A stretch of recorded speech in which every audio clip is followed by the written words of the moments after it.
In this guide, I'm going to show you guys how to sign into Netflix on your smart TV. I'm going to cover two simple methods, sign in with your phone and sign in with your remote. First, go to Netflix app on your smart TV. If you don't already have it, download it from your TV's App Store or Play Store. Once open, select sign in. Sign in using your phone. When you choose this option, a QR code and a website link will appear on your TV screen. Open your phone camera and scan the QR code or visit the website shown on the TV. The link will open in the Netflix app if installed or in your phone's browser. Confirm the code displayed on your TV. Tap Sign into TV. That's it. Your Netflix TV app will update automatically and you will be signed in. Sign in using your remote. If you prefer using the remote, select Use Remote. Enter your email address, then select Next.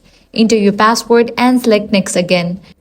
Now you are logged in and ready to enjoy your favorite Netflix movies and shows directly on your TV. And that's how you sign into Netflix on your smart TV, either with your phone or with your remote. If this guide helped you out, do not forget to like, share, and subscribe. Thanks for watching.